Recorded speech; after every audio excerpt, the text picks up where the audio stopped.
हम लोग जो चैप्टर पढ़ रहे हैं, हम लोग क्लास 9th का दूसरा चैप्टर पढ़ रहे हैं, यही ना? क्लास 9th का दूसरा चैप्टर, क्लास 9th का दूसरा चैप्टर है अमेरिकी स्वतंत्रता, अमेरिकी स्वतंत्रता संग्राम, अमेरिकी स्वतंत्रता संग्राम। अब सबसे पहले हम यही देखते हैं कि अमेरिका कहाँ है। अमेरिका मतलब दुनिया में अमेरिका कहाँ है। तो देखो मैप वाला क्लास सबको पता है, इसमें दिख रहा होगा ये जो देश है इसी का नाम है अमेरिका। इसको यूएसए कहते हैं। क्या बोलते हैं इसको? United state of America, USA. अभी हाल फिलहाल में ईरान पे बम मार दिया है ये, और इसका हालत खराब कर दिया है ईरान। ठीक है, तो खैर हमारा टॉपिक वो नहीं है। हमारा टॉपिक है कि अमेरिका आजाद कैसे हुआ और अमेरिका को गुलाम किसने बनाया। सबसे पहली बात, अमेरिका जो है उत्तर अमेरिका महादेश में देश है। कौन महादेश में? उत्तर अमेरिका में। अब 7 महादेश है, ये है उत्तर अमेरिका, है नीचे वाला दक्षिण अमेरिका, और यहाँ पे यूरोप है ना, पता है ना, यूरोप। और ये क्या है? एशिया, और ये अफ्रीका, और ये ऑस्ट्रेलिया, और नीचे में एगो है। तो मतलब टोटल 7 गो महादेश है। क्या गो महादेश है? 7 गो महादेश है। 7 गो में पहला महादेश है जिसका नाम है उत्तर अमेरिका। पहला महादेश का नाम क्या है? उत्तर अमेरिका। उत्तर अमेरिका को 3 भाग में बांटा गया है, उत्तर अमेरिका, मध्य अमेरिका और कैरेबियन। बांटा गया ना। उत्तर अमेरिका में 3 देश, कनाडा, अमेरिका, मेक्सिको, है ना। अमेरिका के ऊपर में है, इसका नाम है कनाडा। क्या नाम है? याद रखना अभी इसको। और नीचे में है, इसका नाम है मेक्सिको। क्या नाम है? मेक्सिको। अब बताओ, उसके बाद मध्य अमेरिका वाला देश है Guatemala, Belize, Honduras, El Salvador, Nicaragua, ये सब देश है। अब बताओ, उसी तरह से जो है यहाँ पे कैरेबियन द्वीप है जिसका नाम Jamaica, Barbados, Saint Kitts, Saint Nevis, Saint Lucia इत्यादि यहाँ पे जो है इस तरह का देश है। तो हमको इस सब का कहानी नहीं समझना है। हमको किसका कहानी समझना है? अमेरिका का। सबसे पहली बात, अमेरिका उत्तर महादेश में स्थित है जिसका राजधानी है वाशिंगटन डीसी। क्या नाम है? Washington DC. अमेरिका को यूनाइटेड स्टेट या नई दुनिया कहा जाता है। क्या कहा जाता है? नई दुनिया। 1492 ईस्वी में, 1492 ईस्वी में एक व्यक्ति था जिसका नाम था कोलंबस। क्या नाम था? कोलंबस। यही है, तुम लोग का मौसा लगेगा। क्या नाम है उस लड़की की? मनीषा की मौसा, कोलंबस। ठीक है, तो कोलंबस जो है 1492 ईस्वी में, कब? 1492 ईस्वी में कोलंबस अमेरिका का खोज किया। क्या चीज का खोज किया? हल्ला मत करो। कब किया? अमेरिका का खोज करने वाला व्यक्ति का नाम था कोलंबस, और 1492 ईस्वी में इन्होंने खोज किया। इसके बाद अमेरिगो वेस्पुसी एक व्यक्ति था जो अमेरिका को विस्तार से ढूंढा, मतलब अमेरिका के आंतरिक भाग तक गया। अमेरिगो वेस्पुसी नाम का एक व्यक्ति था जो अमेरिका के अंदर घुसा, जिसके नाम के कारण से अमेरिका का नाम क्या पड़ा? अमेरिका। अमेरिका नाम किसके कारण से पड़ा? अमेरिगो वेस्पुसी के कारण से। समझ में आ रही है बात? अब बताओ, तो अमेरिका का जब खोज हुआ तो अमेरिका को जो है कोलंबस ने खोज किया। उसके बाद इंग्लैंड अपना जहाज लेके आया यहाँ पे, और किसी तरह अमेरिका का 13 उपनिवेश था, 13 राज्य था। क्या गो राज था? और इस 13 राज्य पर कब्जा कर लिया और इसको अपना गुलाम बना लिया। कौन बना लिया? कौन बना लिया? अमेरिका। तो अमेरिका और इंग्लैंड के बीच अटलांटिक महासागर है। यहाँ है अमेरिका और इधर है इंग्लैंड, इसके बीच में बताओ, इसका नाम है अटलांटिक महासागर। ये क्या है? अटलांटिक। इसको बोलते हैं अंध महासागर। क्या बोलते हैं? अंध महासागर। क्यों? क्योंकि यहाँ पे बहुत ज्यादा मात्रा में यहाँ पे ऐसा कहा जाता है कि अमेरिका के बगल में वो बरमूडा ट्रायंगल नाम का जगह है, जहाँ पे जो जहाज जाता है वो जहाज जो है डूब जाता है। हालांकि इसमें जो है क्रिस्टोफर कोलंबस जब अमेरिका का खोज करने गया था, वो भी बताया कि जब हम इस रास्ता से गुजर रहे थे ना, तो हमारा कंपास उम्पास काम करना बंद कर दिया था। तो ठीक है, ये अंध महासागर या अटलांटिक महासागर कहते हैं। अटलांटिक महासागर के एक छोर पर अमेरिका और एक छोर पर इंग्लैंड बसा हुआ है, यूरोप बसा हुआ है। तो दोनों के बीच का दूरी लगभग 6000 किलोमीटर है। कितना किलोमीटर है? कश्मीर से लेके कन्याकुमारी का दूरी 3000 किलोमीटर है। कितना किलोमीटर?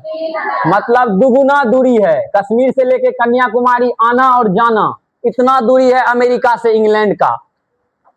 तो यूरोपियन देश ने 15वीं शताब्दी में समुद्री मार्ग के द्वारा जो है अमेरिका को खोजा, और अमेरिका को खोजने के बाद इंग्लैंड इसको गुलाम बना लिया। इंग्लैंड इसको क्या बना लिया? गुलाम बना लिया।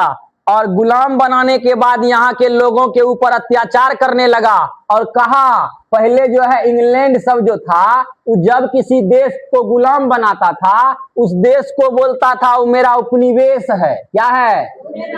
उपनिवेश है। हम यहाँ पे शासन चलाते हैं, यहाँ के लोग को देखभाल करते हैं, यहाँ के लोग को ज्यादा मात्रा में फैसिलिटी देते हैं। जबकि हकीकत ये था कि ये लोगों के ऊपर बहुत ज्यादा मात्रा में अत्याचार करता था। तो उपनिवेश क्या होता है? जब कोई शक्तिशाली देश, कौन देश? जब कोई शक्तिशाली देश किसी कमजोर वाला देश पर अधिकार कर लेता है, कोई कमजोर का पर कोई शक्तिशाली अधिकार कर लेगा, उसको बोलेंगे उपनिवेश। क्या बोलेंगे? भारत पर जो है इंग्लैंड अधिकार किया, तो भारत इंग्लैंड का उपनिवेश कहलाया। क्या कहलाया? उपनिवेश कहलाया। तो अब देखो ये उपनिवेश का मतलब समझ में आ गया। अब सबसे पहले अमेरिका को किसने गुलाम बनाया? इंग्लैंड। किसने गुलाम बनाया? इंग्लैंड गुलाम बनाया। उसके बाद यहाँ पे बहुत ज्यादा मात्रा में यहाँ के लोगों पर अत्याचार किया, और अपने देश से जो अमेरिका में जो चोर डाकू लुटेरा सब होता था, अमेरिका को गुलाम बनाया। और इंग्लैंड क्या करता था कि इंग्लैंड में जो चोर डाकू लुटेरा सब होता था ना, तो उस सब को अपना उपनिवेशिक देश में भेज देता था सजा के तौर पर। इंग्लैंड से जो है उसको अमेरिका भेज देता था, ऑस्ट्रेलिया भेज देता था अपने देश के नागरिक को। तो इंग्लैंड में, और इंग्लैंड का ही आदमी अमेरिका में जाके बसा, और कहां जाके बसा? ऑस्ट्रेलिया में जाके बसा। और इन्होंने इंग्लैंड के खिलाफ जो है युद्ध छेड़ा। अब युद्ध छेड़ने का अलग अलग कारण होता है। अब कोई भी क्रांति होता है, उस क्रांति का एक कारण होता है। तुम किसी का सर फोड़ देगी, उसका एक कारण है? कई कारण होता है। और उसके बाद तुम खोजती है कि कब थोड़ा सा जो है टाउन मिले कि हम उसका सर फोड़े, और थोड़ा सा झगड़ा हुआ और फिर मारधाड़ स्टार्ट हो जाता है। तो मतलब कोई क्रांति का जो है कई कारण होता है। तो इस क्रांति का भी कई कारण है। तो अमेरिकी स्वतंत्रता संग्राम का कारण, अमेरिकी स्वतंत्रता संग्राम का सबसे पहला कारण है उपनिवेश में राजनीति, मतलब जो है।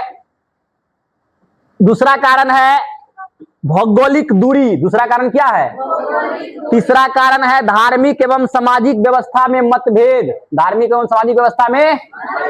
चौथा कारण है सप्तवर्षीय युद्ध। क्या है? पांचवा कारण है प्रगति विरोधी आर्थिक नीति। छठा कारण है आपत्तिजनक कर।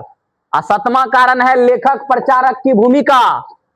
और आठवां कारण है जॉर्ज तृतीय की निरंकुश नीति। और नौवां कारण है जो तत्कालिक कारण बना, जिसका नाम है बोस्टन टी पार्टी। तो ये सब कई कारण रहा। सबसे पहले पहला कारण देखते हैं, उपनिवेशों में राजनीतिक स्थायित्व का अभाव। अमेरिका में अधिकांश लोग कौन थे? अंग्रेज। और ये अंग्रेज सब जो है ना, इंग्लैंड का संसदीय व्यवस्था देखा था। बोल रहा है अमेरिका में अधिकांश लोग अंग्रेज थे और इन्होंने इंग्लैंड का शासन प्रक्रिया को देखा था। अतः यह लोग अमेरिका में भी उसी तरह से शासन व्यवस्था चाहते थे। जबकि ब्रिटिश इसके खिलाफ थे और ब्रिटिश अमेरिका के निवासी को शासन के योग्य नहीं मानते थे। मतलब अंग्रेज का मानना था कि अमेरिका में जो लोग रहता है वो शासन नहीं चला सकता है, वो शासन नहीं चला सकता है। जबकि अमेरिका में जो लोग रहता था इंग्लैंड का ही, वो सोचता था कि इंग्लैंड में जैसा शासन प्रणाली है वैसा शासन प्रणाली कहाँ पे हो, अमेरिका में। लेकिन इंग्लैंड का जो मेन आदमी था वो चाहता नहीं था कि यहाँ पे ऐसा शासन प्रणाली हो, जिसके कारण से यहाँ का लोग अधिक मात्रा में जो है गुस्सा हो गया और जिसके बाद क्रांति किया। पहला कारण ये रहा। दूसरा कारण क्या रहा, भौगोलिक दूरी। दूसरा कारण क्या रहा, भौगोलिक दूरी। अब भौगोलिक दूरी में इंग्लैंड से अमेरिका 6000 किलोमीटर है। कितना किलोमीटर है? अगर जो अमेरिका इंग्लैंड में अपना सेना भेजता तो अटलांटिक महासागर होते होते इसको बहुत दिन लगता आने में, जिसके कारण से जो है इस सही समय पर इंग्लैंड जो है अमेरिका में अपना सेना नहीं भेज पाया, दूर होने के कारण से, और इसी कारण से अमेरिका जो है आजाद हुआ। ठीक है, तो पहला दूसरा कारण रहा भौगोलिक दूरी। इंग्लैंड से अमेरिका का दूरी क्या था, बहुत ज्यादा, जिसके कारण से इंग्लैंड से अमेरिका सेना आने में बहुत ज्यादा मात्रा में समय लगा, बहुत ज्यादा मात्रा में समय लगा, और जिसके कारण से यहाँ का लोग क्रांति किया। तीसरा कारण है धार्मिक व्यवस्था में मतभेद। धार्मिक व्यवस्था में मतभेद। तो देखो इंग्लैंड भी ईसाई कंट्री है और अमेरिका भी ईसाई कंट्री, लेकिन दोनों के सोच में फर्क है। अब बताओ, अमेरिका में जो ईसाई रहता था उसका नाम था प्रोटेस्टेंट। क्या नाम था? और इंग्लैंड में जो ईसाई रहता था उसका नाम था रोमन कैथोलिक। ठीक है, और भी अलग अलग प्रकार के रहता था। तो कैथोलिक ईसाई का मानना था जो ईसाई धर्म में मेन हेड होंगे फादर, वो शादी उदी नहीं करेंगे, फादर शादी उदी। लेकिन इसका मानना था प्रोटेस्टेंट का, नहीं, फादर भी शादी करेगा, उसका भी अपना बाल बच्चा सब होगा। जिसके कारण से ही रोमन कैथोलिक जो है प्रोटेस्टेंट को देखना नहीं चाहता था। जो व्यक्ति प्रोटेस्टेंट को मानता था, रोमन कैथोलिक उसको पकड़ पकड़ के अमेरिका भेज देता था। पकड़ के कहां भेज देता था? अमेरिका भेज देता था। जिसके कारण से जो है उसको वो सब नाराज हो गया कि हमको अपना धर्म मानने के लिए ये सब लोग नहीं दे रहा है, जैसा हम चाहते हैं वैसा ये सब नहीं कर रहा है, जिसके कारण से हम लोग जो है यहाँ पे क्रांति करेंगे। तो बोल रहा है ब्रिटेन के लोग प्रोटेस्टेंट को पसंद नहीं करते थे। वो चाहता था कि प्रोटेस्टेंट जो है ब्रिटेन से भाग जाए, दूसरा जगह चले जाए, और इंग्लैंड में खाली जो है रोमन कैथोलिक ईसाई रहे, मतलब अपना जाति का लोग रहे, अपना धार्मिक, अपना मतलब एक धर्म का लोग रहे, रोमन कैथोलिक रहे। रोमन कैथोलिक जैसा पूजा पाठ करता है वैसा ही आदमी रहे, और अगर जो दूसरा मान्यता को मानने वाला कोई व्यक्ति है तो सब नहीं रहे। अब हिंदू धर्म है, हिंदू धर्म का अलग अलग ब्रांच है, न है। कोई आदमी बोलेगा हनुमान जी का पूजा करेंगे, कोई बोलेगा नहीं हम राम भगवान का करेंगे, कोई बोलेगा नहीं हम दुर्गा माता का करेंगे, कोई बोलेगा हम भोला बाबा का करेंगे, कोई बोलेगा हम पृथ्वी माता का करेंगे। अब जिसको जो पूजा करना है वो करो, आजादी है सबको कि नहीं है? कि ऐसा है कि जो हनुमान जी का पूजा करता है उसको बोलते हैं भारत से भागो, ऐसा है? लेकिन ये सब लोग कहता था जो प्रोटेस्टेंट है वो कहां से भागो? इंग्लैंड से भागो, और इंग्लैंड से भागा के कहां भेजता था? अमेरिका भेजता था। और तीसरा कारण था सप्तवर्षीय युद्ध। अगला कारण क्या है? सप्तवर्षीय युद्ध। अब बताओ, अमेरिका के ऊपर में एक देश है, उसका नाम है कनाडा। जैसे मान लो यहाँ पे अमेरिका है, यूएसए, अमेरिका के ऊपर में एगो देश क्या बताए हम? कनाडा। तो इंग्लैंड का पक्का दुश्मन था फ्रांस। इंग्लैंड का पक्का दुश्मन कौन था? फ्रांस। तो जिसके कारण से फ्रांस का ऐसा मानना था, फ्रांस वाला लोग का ऐसा मानना था कि हम लोग अगर जो कनाडा पे कब्जा कर लेंगे और इंग्लैंड अमेरिका पे कब्जा किया है तो ऊपर से नीचे निगरानी करने में हमको आसानी हो जाएगा। तो फ्रांस का लोग चाहता था कनाडा पे कब्जा करना, लेकिन इंग्लैंड चाहता था कि कनाडा पर कोई कब्जा कर ले, डच आ जाए या कोई भी यूरोप का कंपनी आ जाए, लेकिन फ्रांस नहीं आए, क्योंकि फ्रांस हमारा मेन कॉम्पिटिटर है। अगर जो ई आएगा तो मेरा खेले बिगाड़ देगा। लेकिन फ्रांस चाहता था किस पर कब्जा करना? कनाडा पर कब्जा करने के लिए इंग्लैंड और फ्रांस के बीच में 7 साल युद्ध हुआ। क्या साल? 7 साल। 1756 से 1763 7 साल युद्ध हुआ। फ्रांस वर्सेस किसमें? इंग्लैंड में। इंग्लैंड में किस पर कब्जा करने के लिए? कनाडा पर। किस पर? और कनाडा पे कब्जा करने के लिए। इस युद्ध में फ्रांस हार गया और इंग्लैंड, जब इंग्लैंड जीत गया तो इंग्लैंड सोचा कि हम तो जीतिए गए, फ्रांस को हरा दिए, फ्रांस के ऊपर बहुत ज्यादा मात्रा में टैक्स लाद दिया, बोला मेरा युद्ध में इतने खर्चा हुआ, इतना दो। फ्रांस का जो राजा सोचा हम तो हारिए गए हैं, लेकिन हम तो इस पर कब्जा नहीं कर पाए कनाडा पे, लेकिन अमेरिका से हम इंग्लैंड को भगाएंगे। हम इंग्लैंड को कहां से भगाएंगे? अमेरिका से इंग्लैंड को भगाएंगे, जिसके लिए हम अपना दिमाग लगाएंगे।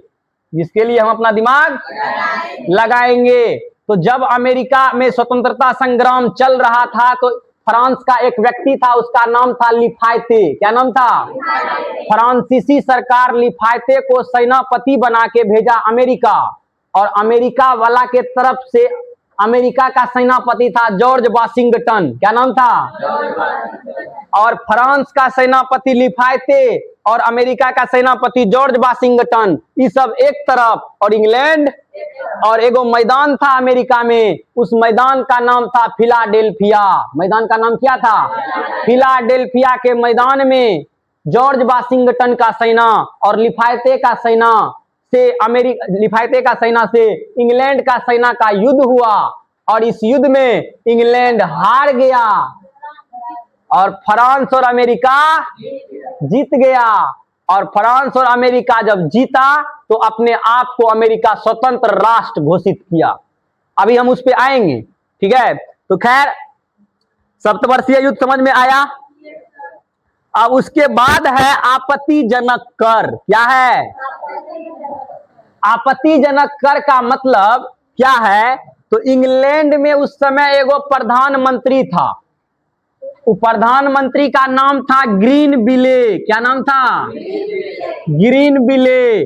और इन्होंने एक कानून लाया था जिस कानून का नाम था स्टाम्प एक्ट। क्या नाम था?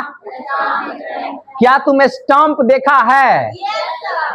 उस 100 रुपया वाला जो है सरकारी कागज, 50 रुपया वाला, 1000 वाला सरकारी कागज रहता है, इस तरह से जो है, इस तरह से ऐसे कागज रहता है, इस पे लिखा रहता है 100 रुपया, लेकिन सरकार को इसको बनाने में 2 रुपया का खर्च आता है, 98 रुपया प्रॉफिट। तो इंग्लैंड का प्रधानमंत्री ग्रीनविले बोला कि अब अमेरिका में कोई जमीन का एग्रीमेंट होगा या कुछ भी बढ़िया बढ़िया काम होगा तो उसमें इंग्लैंड का स्टांप लगेगा। किसका स्टांप लगेगा? और इंग्लैंड का स्टांप लगेगा, और इससे जो पैसा आएगा वो पैसा इंग्लैंड जाएगा। पैसा कहां जाएगा? और इंग्लैंड उस पैसा से सेना रखेगा। क्या रखेगा? सेना रखेगा, और उस सेना को अमेरिका में तैनात करेगा, और उस सेना अमेरिकी लोग को गोली मारेगा। तो अमेरिका वाला लोग सोचा कि हम ही स्टाम्प का जो है टैक्स दे, मेरा ही पैसा इंग्लैंड जाए, इंग्लैंड इसी पैसा से सेना रखे और ई सेना हमको गोली मारे। मतलब ये पैसा हम गोली मारवाने का दे रहे हैं कि मेरे ऊपर गोली मारो, ये लो इतना पैसा, हमको गोली मारो। तो ये सब बात सोच के इसका हालत खराब होने लगा। बोला ये कानून बहुत खराब है, इस कानून को हटाओ। दिन प्रतिदिन दंगा होने लगा पूरा अमेरिका में। अमेरिका का लोग सड़क पर आ गया, हड़ताल करने लगा ये स्टाम्प एक्ट के खिलाफ। तो ये स्टाम्प एक्ट भी जो है एक कारण रहा, स्टाम्प एक्ट भी एक कारण रहा। और इसी दौरान एक व्यक्ति था जिसका नाम था सैमुअल एडमंड्स, जिन्होंने कहा कि प्रतिनिधित्व नहीं तो कर नहीं, प्रतिनिधित्व नहीं तो कर नहीं, मतलब राजा अगर जो अच्छा नहीं होगा, राजा अगर जो जनता के बारे में नहीं सोचेगा, तो राजा को हम टैक्स नहीं देंगे। दूसरा बात, इसमें लेखक और प्रचारक की भी भूमिका बहुत ज्यादा मात्रा में रहा। उस समय इंग्लैंड में एक लेखक था जिसका नाम था टॉमस पेन। क्या नाम था? और इन्होंने एक किताब लिखा जिस किताब का नाम था कॉमन सेंस। किताब का नाम क्या था? तुमको क्वेश्चन आएगा, कॉमन सेंस किताब किसने लिखा? टॉमस पेन ने। किसने लिखा? और टॉमस पेन कॉमन सेंस किताब में कहा कि सरकार को उदार हो जाना चाहिए। सरकार को क्या हो जाना चाहिए? इंग्लैंड का सरकार उदार है, लेकिन इंग्लैंड अमेरिका में जो शासन कर रहा है तो यहाँ उदार नहीं है। यहाँ के लोगों के ऊपर बहुत ज्यादा मात्रा में अत्याचार किया जा रहा है। यहाँ पे जो है, यहाँ पे अच्छा से शासन किया जाए, नहीं तो जनता सब एकजुट होके इस सरकार को पलट देगा और क्रांति कर देगा। तो टॉमस पेन के बातों को पढ़ के किताब में तो लोग ज्यादा मात्रा में प्रभावित होता था। तो टॉमस पेनो का भूमिका बहुत ज्यादा मात्रा में रहा। अमेरिका में उस समय इंग्लैंड में जो प्रधानमंत्री था, ग्रीनविले के बाद एगो और प्रधानमंत्री आया जिसका नाम था जॉर्ज तृतीय। क्या नाम आया? स्टाम्प एक्ट लाया ग्रीनविले, उसके बाद ग्रीनविले हटा और उसके बाद प्रधानमंत्री कौन बना? जॉर्ज तृतीय ने पहले अमेरिका का शासन जॉर्ज तृतीय पहले इंग्लैंड का शासक था, बाद में अमेरिका का शासक बन गया। जॉर्ज तृतीय एक निरंकुश शासक था। इसका उद्देश्य था कि किसी देश पर शासन को करेंगे लेकिन जनता की भलाई नहीं करेंगे। मतलब जॉर्ज तृतीय का मानना था कि हम दूसरा देश पर शासन खूब करेंगे, दूसरा देश पर शासन, लेकिन जनता का भलाई, जिसके कारण से जनता सब नाराज था। और तत्कालिक कारण रहा बोस्टन टी पार्टी। तत्कालिक कारण क्या रहा? अमेरिका में एक बंदरगाह है जिसका नाम है बोस्टन। बंदरगाह का नाम क्या है? बोस्टन। तो अमेरिका में भारत और चीन से मसाला और चाय, भारत और चीन से मसाला और चाय सबसे पहले इंग्लैंड पहुंचाने के लिए पहले अमेरिका जाता था और अमेरिका में चाय मसाला बिकता था, उसके बाद इंग्लैंड जाता था। मतलब चीन और भारत से चाय मसाला लेके पहले बोस्टन बंदरगाह पे आता था और बोस्टन बंदरगाह से अमेरिका में बेचता था और उसके बाद में इसको लेके कहाँ जाता था? इंग्लैंड जाता था। लेकिन जब जॉर्ज तृतीय बोला कि हम भलाई नहीं करेंगे, खाली टैक्स लेंगे, तो अमेरिका का मूल निवासी बहुत ज्यादा मात्रा में जो है गुस्सा हो गया और एकजुट होके 1773 में, कब? अमेरिका के मूल निवासी एकजुट होके बोस्टन नामक बंदरगाह पे गया और बहुत ज्यादा समुद्री जहाज लदा हुआ था चाय पत्ती से। कई 100 टन चाय पत्ती लदा हुआ था जहाज पे और उस जहाज से जो है जितना अमेरिकी मूल निवासी था उस जहाज से चाय पत्ती निकाल के समुद्र में फेंक दिया और समुद्र में फेंक देने के कारण से उस चाय पत्ती का कारण समुद्र का पानी चाय के कलर का हो गया और कुछ आदमी जो है गिलास भी लाए थे और समुद्र का पानी को उठा के पी रहे हैं और उसको बोल रहे हैं बोस्टन टी पार्टी। क्या बोल रहे हैं? Boston T party. और चाय की पार्टी चल रही है। चीनी के जगह समुद्र वाला नमक है ना, समुद्र का पानी नमकीन होता है ना, तो चाय की पार्टी चल रही है। तत्कालिक कारण रहा बोस्टन टी पार्टी। जब अत्ते चाय फेंक दिया समुद्र में तो इंग्लैंड का हालत खराब हो गया। अब इंग्लैंड सोचने लगा कितना चाय हमारा नुकसान हो गया, अब तो हम अमेरिका पे बहुत ज्यादा मात्रा में अत्याचार करेंगे। अमेरिका से अपना सेना को बुलाया, अब वही आग में घी डालने का काम कर रहा है फ्रांस अमेरिका वासी को बोला कि तुम अपना सेनापति बनाओ। क्या बनाओ? सेनापति बनाओ। तो एक व्यक्ति को सेनापति बनाया जिसका नाम था जॉर्ज वाशिंगटन। क्या नाम था? George Washington. इसको सेनापति बनाया और फ्रांस बोला तुमको क्या चाहिए? रुपया चाहिए, हथियार चाहिए, पैसा चाहिए, सेना चाहिए, क्या चाहिए? जो चाहिए लो, लेकिन मारो इंग्लैंड को, भगाओ इसको, अमेरिका से इंग्लैंड को भगाओ। तो फ्रांस का एक सेनापति था जिसका नाम था लिफायते। क्या नाम था? लिफायते। ये दोनों मिलके, अमेरिका का सेनापति जॉर्ज वाशिंगटन और फ्रांस का सेनापति, ये दोनों मिलके इंग्लैंड के खिलाफ युद्ध किया। कहां पे? तो देखिए 1776 को पहला युद्ध हुआ। 18 अप्रैल को पहला युद्ध कब हुआ? 18 अप्रैल को। 18 अप्रैल 1975 को पहला युद्ध हुआ। 1775 को पहला युद्ध हुआ। और उसके बाद जब पहला युद्ध हुआ और इस युद्ध में इंग्लैंड हार गया। इंग्लैंड क्या हुआ? इंग्लैंड हार गया। तो इंग्लैंड बोला कि रुको रुको, हम सेना फिर से लाते हैं, इंग्लैंड से सेना फिर से लाते हैं हम, अभी तो रुके रहो मैदान में, लिफायते को बैठा के रखो, हम सेना लेके आते हैं, तब फिर से युद्ध करेंगे। बताइए ऐसा युद्ध होगा? अमेरिका वासी बोला कि लेके आओ, जब लेके आएगा तब युद्ध करेंगे। और 4 जुलाई 1776 को अमेरिका वासी अपने आप को आजाद घोषित कर दिया। बोला हम आजाद हैं, इंग्लैंड तुमको आके फरियाना है तो फरियाओ। तो बताओ अमेरिका में स्वतंत्रता दिवस क्या तारीख को मनाया जाता है? 4 जुलाई। क्या तारीख को? 4 जुलाई को। 4 जुलाई 1776 को अमेरिका आजाद हुआ, अपने आप को घोषणा किया कि हम आजाद हैं, लेकिन इंग्लैंड इसको आजादी नहीं दिया। अपने आप को अमेरिका घोषणा किया और उसके बाद फिर से लिफायते और जॉर्ज वाशिंगटन का सेना इंग्लैंड के सेना के साथ में युद्ध किया फिलाडेल्फिया के मैदान में।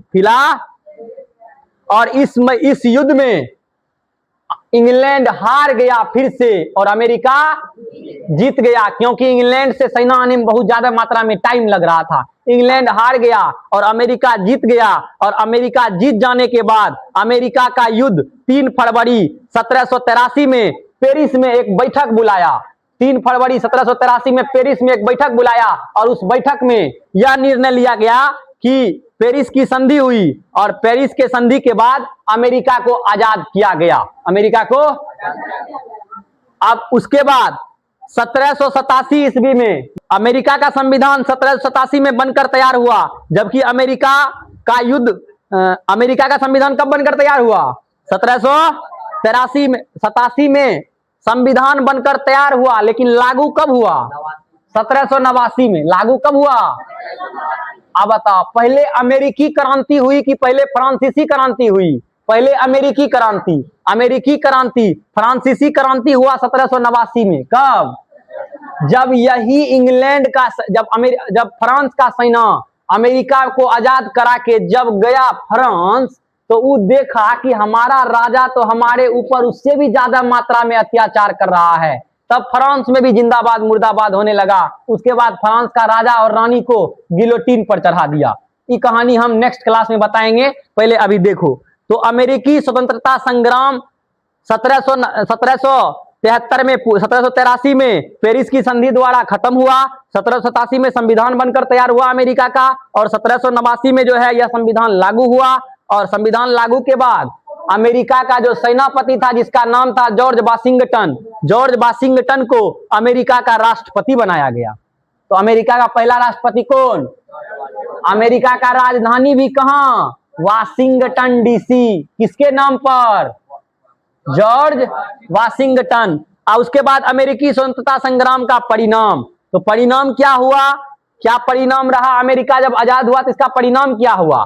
तो बोल रहा है अमेरिका स्वतंत्र हो गया और आगे चलकर एक शक्तिशाली राष्ट्र बनकर उभरा। अभी भी ताकतवर राष्ट्र है, जब चाहे किसी पे बम मार देता है। बोल रहा है ब्रिटेन की हार का दोषी जॉर्ज तृतीय को समझा गया। ब्रिटेन का हार का दोषी किसको समझा गया? काहे? जॉर्ज तृतीय बोला कि हम शासन करेंगे, हम टैक्स लेंगे, लेकिन टैक्स से जो है उसका देखभाल नहीं करेंगे जनता का। तो जनता सब बोला कि पैसे दे, देखभाल नहीं कीजिएगा, बहुत होशियार हैं आप।